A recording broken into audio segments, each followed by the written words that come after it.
आ जाओ बोलना प्रारंभ करो सर। और देख लो तो कैमरा की तरफ। हाँ। सभी स्टूडेंट्स को यूजीसी मंत्रा की तरफ से गुड आफ्टरनून। और जैसा कि आप जानते हो कि फ़िलहाल अपनी सभी क्लासें पोस्टपोन चल रही है कोरोना वायरस के कारण। सभी संस्थाओं को और सभी इंस्टीट्यूट को बंद रखा गया है, लगभग ये 4-5 महीनों का जो टाइम है, और इसमें सभी स्टूडेंट्स की जो स्टडी है वो भी बाधित हुई है। अब इसके चलते हुए भी एनटीए ने एग्ज़ाम, आपके नेट की एग्ज़ाम की डेट अनाउंस कर दी, जो कि 16 सितंबर से स्टार्ट होगी और 25 सितंबर तक जो चलने वाली है। तो मेरा सभी स्टूडेंट से अनुरोध है कि जितना भी यहाँ पर क्लास में जो स्टडी करवाई गई है, जो भी आपको यहाँ पे पढ़ा दिया गया है, उसको एक बार ढंग से उसका रिवाइज करो।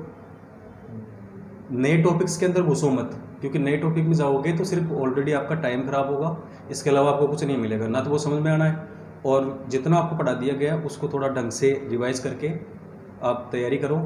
अब जैसे 14-15 दिन बचे हुए हैं, तो उन 14-15 दिनों में रिवाइज रिवाइज रिवाइज यही होना चाहिए, पहला काम तो ये।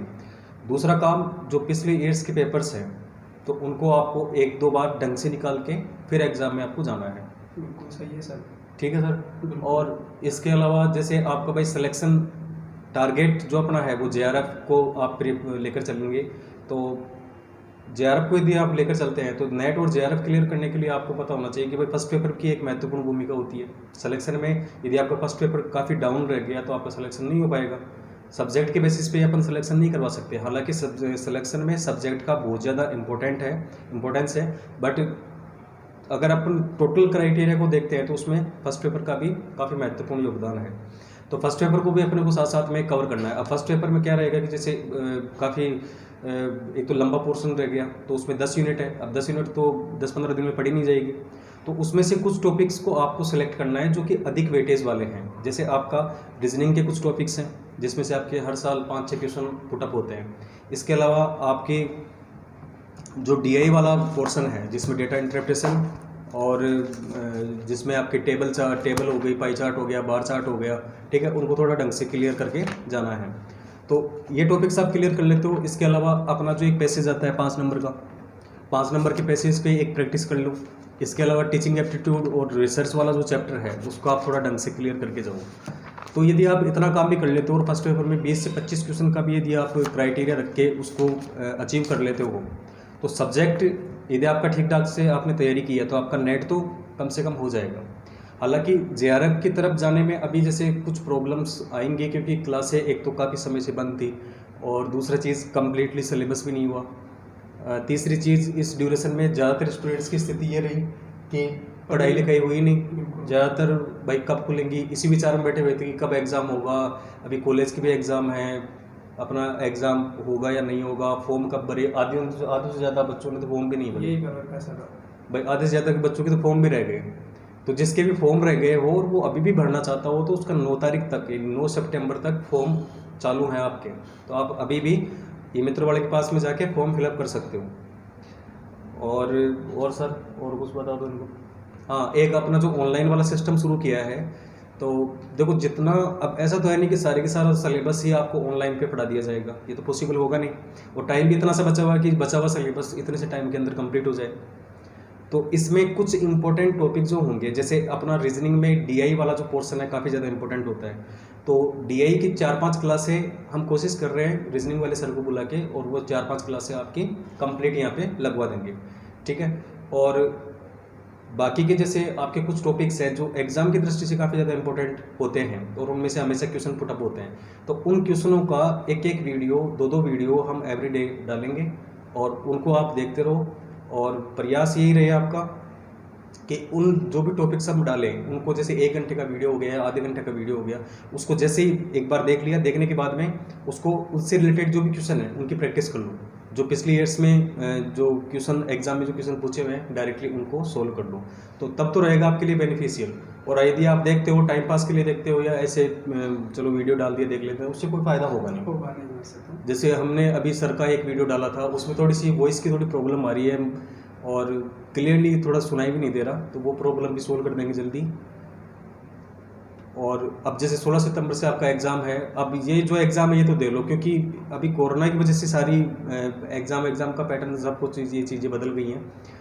हालांकि पैटर्न वगैरह वही है, बट जो जिस मूड में आप जाते हैं, जिस वे में आप तैयारी करके जाते हैं, वो तो हो नहीं पाएगा।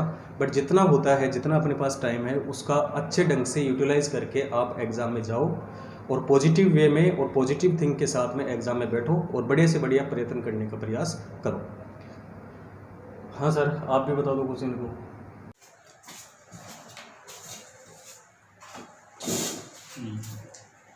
तो अभी जैसे अपन ने जो भी बात की, अब मुकेश जी भी अपने तरफ से कुछ कहना चाहेंगे, तो इनकी बात सुनो।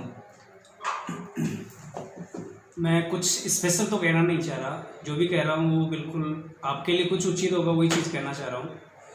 आप सभी को यूजीसी परिवार की तरफ से, यूजीसी मंत्रा परिवार की तरफ से हार्दिक शुभकामनाएं। वो किस लिए? नेट जेआरएफ एग्ज़ाम के लिए। और मैं एक चीज़ स्पेशल बताना चाहता हूँ कि हम लोग ऑनलाइन क्लासेस स्टार्ट कर रहे हैं, तो इसके पीछे एक पर्पज़ था कि जो बच्चे कंप्लीट क्लास नहीं ले पाए या जिन बच्चों की तैयारी नहीं हो पाई रेगुलर, तो उनके लिए थोड़ा सा ये बेनिफिट हो जाए कि उनको एक रेगुलरिटी मिल जाए। तो उनके लिए हमने ऑनलाइन क्लासेस स्टार्ट की हैं। तो इससे आपको ये करना है कि इन क्लासों को कंप्लीट आप देखें एक बार, और देखने के बाद में आप अपने दोस्तों के साथ या अपने जो भी मेंबर हैं उनके साथ शेयर भी करें और लाइक भी करें। और जाहिर सी बात है, ज़्यादा से ज़्यादा इस क्लास को, जो भी क्लास डाली जाती है यूट्यूब पर, उस कंप्लीट क्लास को देखो एक बार, और देखने के बाद में एनालाइज करो कि आपने क्या प्राप्त किया है, नहीं किया है। और उसके बाद में जो भी क्वेश्चन पुटअप करने हैं, वो आप क्वेश्चन पुटअप अपनी जो भी बुक है या जो भी नोटबुक है उसके माध्यम से आप करो। नहीं, आप जैसे ऑनलाइन अपना जो ग्रुप बना हुआ है, इसको ऑनलाइन कमेंट भी आप कर सकते हो, आप ऑनलाइन कमेंट भी कर सकते हो।